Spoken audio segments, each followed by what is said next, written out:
Como ya sabemos en este curso, una variable no es otra cosa más que un espacio en la memoria que tiene un nombre que lo identifica y que sirve para almacenar un dato en particular.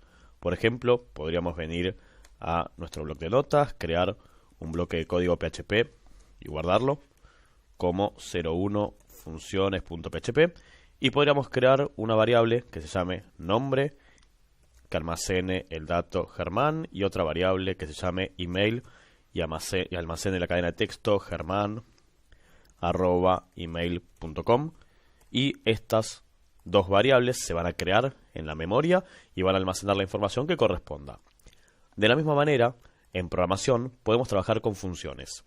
Y las funciones también son un espacio en la memoria que van a tener un nombre que las represente, pero en vez de almacenar un dato en particular, van a almacenar una secuencia de pasos o de instrucciones o de comandos propios del lenguaje de programación en el que estemos trabajando. En este caso, lógicamente, PHP. Esa función va a estar formada por dos mitades distintas. Por un lado, la creación de la función, o sea, crear el espacio en la memoria, ponerle un nombre y definir los pasos o la secuencia que se va a ejecutar cuando invoquemos la función. Y por otro lado, lógicamente, utilizarla.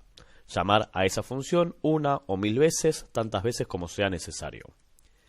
En programación, el uso de las funciones es bastante común y se suele utilizar en primera instancia, y por ahí la utilidad más común, para fraccionar un programa que sea muy largo en pequeños módulos que hagan distintas acciones de ese macro del sistema para generar pequeños pasos y sea más entendible para nosotros como programadores, o mismo para después agregar o quitar funcionalidades del sistema desde los pequeños módulos que vamos definiendo.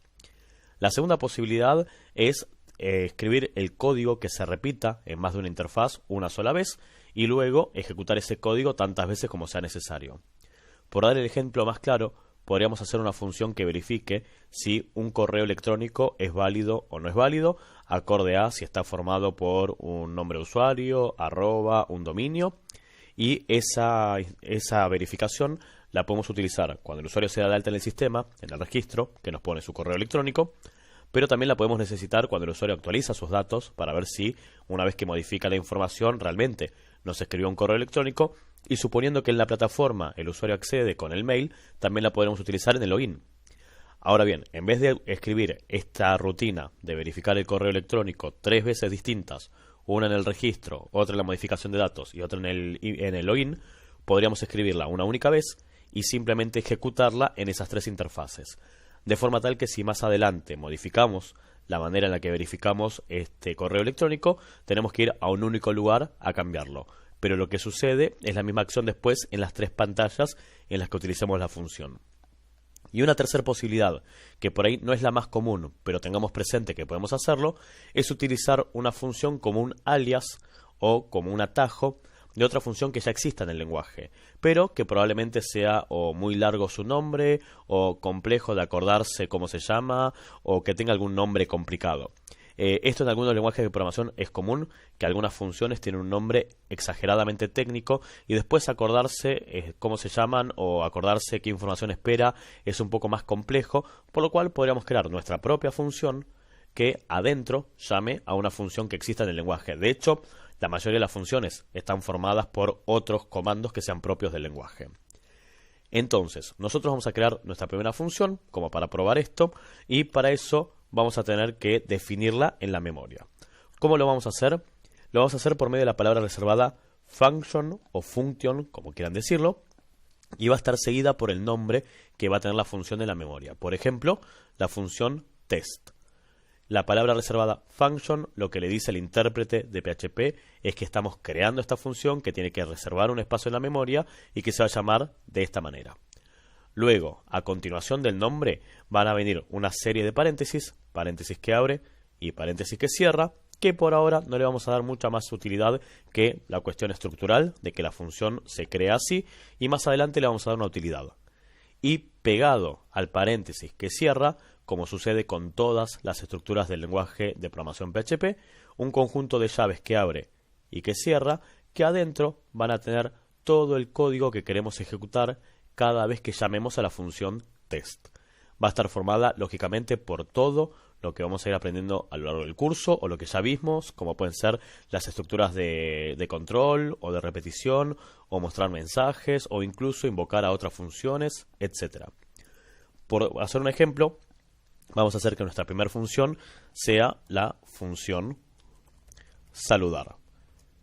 Esto lo que hace es decirle entonces al intérprete de PHP que tiene que reservar este espacio en memoria, el espacio saludar, y estamos creando la función para poder ejecutarla luego.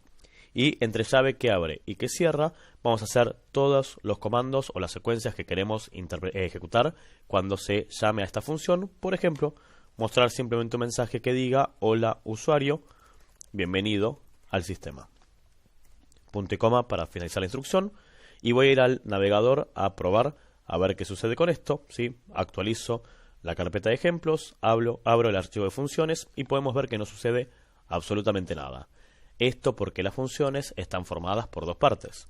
Por un lado, crearla en memoria, que es lo que hicimos aquí, y por otro lado, decirle al intérprete de PHP que queremos usarla. ¿Cómo hacemos para que se ejecute la función? Simplemente con el nombre de la función y los paréntesis sin la palabra reservada function, que solamente la crea en memoria. Entonces, si queremos ejecutar este saludar, tenemos que venir aquí y simplemente escribir saludar, paréntesis, paréntesis y punto y coma como final de instrucción. Cuando vayamos a la web y actualicemos, ahí sí vamos a ver el mensaje de bienvenida diciendo: hola usuario, bienvenido al sistema. Una cuestión particular de PHP con el manejo de las funciones, y algunos lenguajes coinciden en esto: no podemos crear dos veces la misma función. O sea que si más adelante, después de un montón de código, tenemos la función saludar, cuando vaya al navegador y actualice, vamos a ver que vamos a tener un mensaje de error del intérprete de PHP de que no se puede redeclarar, no se puede volver a crear en memoria una función que ya existe. Y como sucede con todo el manejo de errores de PHP, nos dice en qué línea la habíamos declarado y en qué otra línea la estamos creando de nuevo. O sea que no podemos crear dos veces el mismo espacio en memoria para las funciones, y tenemos por un lado entonces la creación de la función en memoria con todos los pasos que se van a ejecutar y la llamada a ejecución de la misma.